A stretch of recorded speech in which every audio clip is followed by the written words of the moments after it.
Welcome to the Utorito line, Nagoya's guided busway. A fascinating blend of bus and rail technology where rubber meets concrete with remarkable precision. In today's video, we're going to explore how this unique system works, why it was built, and what it's like to ride on one of Japan's most unusual mode of transport.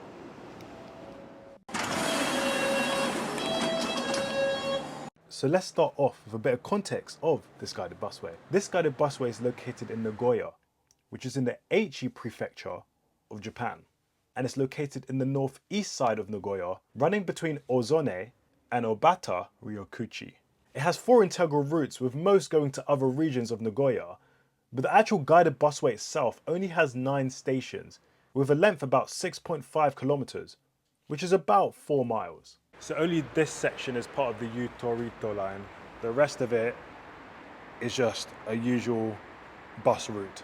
So only the top few sections with a few first bus stops are part of the guided busway. So this guided busway opened back in March 2001, and it's the only guided busway of its kind in Japan. A unique piece of infrastructure that is not that common. So unlike other guided busways, for example the ones in the UK, it's on a raised track for its whole duration, meaning all the 9 stations are quite a distance from ground level. But it being that high up and segregated from other modes of transport means it can run at a top speed of 60 kilometers per hour. Whoa. Now let's move on to how this guided busway works. So similar to pretty much all guided busways, it uses normal buses with a set of guidables on either side of the bus, and it allows the bus to travel along the concrete track without it bumping into the sides, and it allows for a smooth ride. And this means the driver doesn't actually have to hold the steering wheel at all, because there's no need to steer, as the guidables do all the steering. So all you have to do is press the accelerator, brake, and open and close the door. Pretty sweet.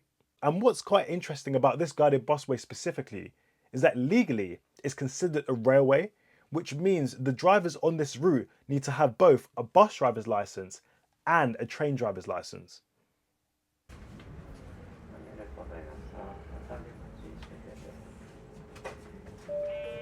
The buses they use on this guided busway are the Hino Blue Ribbon City hybrid buses. These are very popular buses in Japan, with space for about 22 people seated and 53 people standing.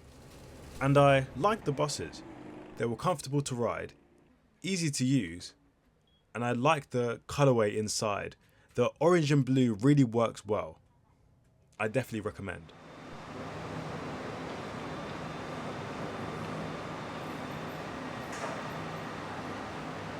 Next we'll move on to why it was built. And it's quite simple really. They needed a high capacity bus service in the area, so they built a guided busway on elevated concrete tracks. Yeah. The guided busway seemed to be quite well used, with most buses being at capacity. And in the peak times, a bus was coming about every 5 minutes, which is quite a high frequency if you ask me. But what is it actually like to ride on a bus on this guided busway? Well, the ride is actually quite smooth. As you can imagine, due to the guide wheels on either side stopping it from hitting the concrete, it's a relatively smooth ride. And there weren't too many bends, as most of it was on straight pieces of track. So it was a nice smooth ride, and in some sections it was really reaching its speed limit, which was great to see, and it was fun to ride on and like look outside the window and see the city of Nagoya beneath you. It was really fun to see.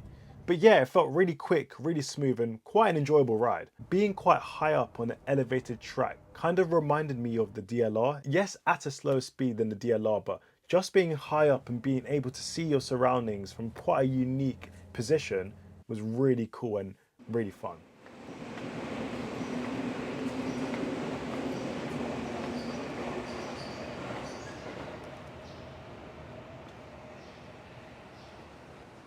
I do have a few things that I'm not too fond of on this guided busway. The first is lack of vehicle variety. So in comparison to the guided busway in Cambridgeshire, where there are a variety of vehicles you can ride and see whilst using this network. Whereas this guided busway only uses one type of vehicle, the Hino Blue Ribbon City. And don't get twisted, it's a lovely bus and it has very comfortable seats, but just seeing that bus is kind of boring.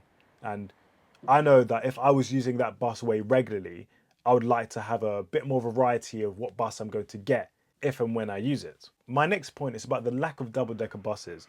Now, this is just a nationwide issue with Japan. They just don't have double-decker buses in general. So I can't really fault this guided busway specifically for it, but I would love to see double-decker buses on this guided busway. Again, adding to the variety of vehicles you'll be able to see and be able to travel on. But now thinking about it, considering how high the guided busway is from ground level, I'm not sure how safe it would be if it was a double-decker bus. I definitely think it would be more of a safety issue. I don't think it would be impossible, but I do think it being double-decker than single-decker definitely increases the chances of incidents occurring. I don't know, maybe from wind. But I definitely think the severity of an incident occurring increases by having a double-decker bus. So, but safety-wise, probably best to keep it as a single, but for aesthetics-wise and capacity-wise, double-decker is needed. Another thing is that the guided busway is a bit short. At a length of just 6.5 kilometers with only 9 stations, it'd be great to have a more expansive guided busway network. But I think the current system does work in achieving its goal in providing a high capacity bus service in this area. So that was Nagoya's guided busway. What do you think of this interesting mode of transport, and do you think Japan should build more of them? Anyways, thanks for watching, and I'll see you in the next one.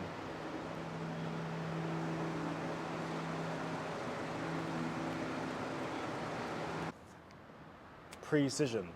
I think I like that, precision.